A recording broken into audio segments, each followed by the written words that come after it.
salaad maxamed rooble dhul ayaa laysiiyey waxaa maaragtay dhulkii aan ka dhisan waayey dad oo maaragtay aan waxba lahayn intaa markay dhacday waxaan ka cishooday inaan kula dagaalo ama wax kale ku sameeyo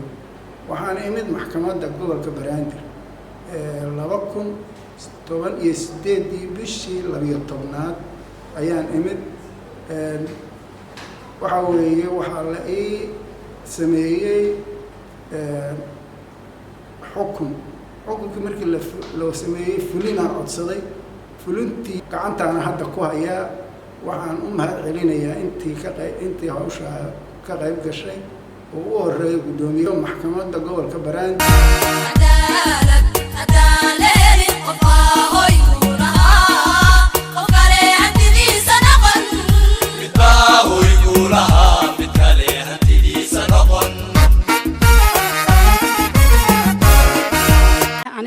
عاشا شيخ أبو بكر السلام عليكم ورحمة الله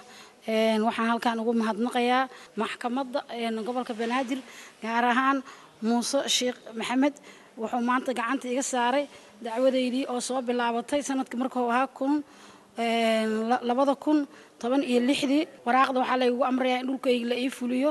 oo booliska loo diray booliska la amrayaa insha Allah waan rajayaa in dhulkayga la siiyo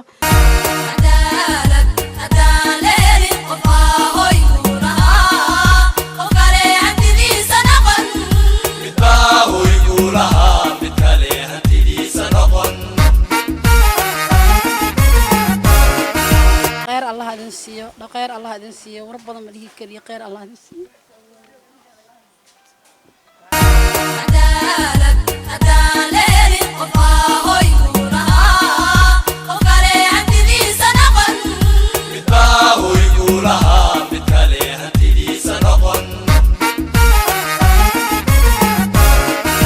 anigoo ah Cabdi Cali Carab ka wakiila Carab Xirsi Cumar waxa dhul naga haystay muddo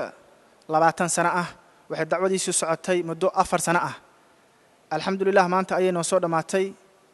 maxkamadda sharafta leh way ku mahadsan yihiin alxamdulillah warqadaayin fulinta in maanta ay noo soo baxday ilaahay ku mahadsan marka labaad maxkamadda waxa waaye in waxay ku mahadsan tahay in warqadaayin fulinta maanta waxaan dib noo siiyo muddadaas oo maaragtay ay naga maqnaayeen dhulkaan muddo 20 sano ah oo naga maqnaa marka alxamdulillah gudoomiyaha maxkamadda Muuse waa ku mahadsan yahay maxkamaddu way ku mahadsan yihiin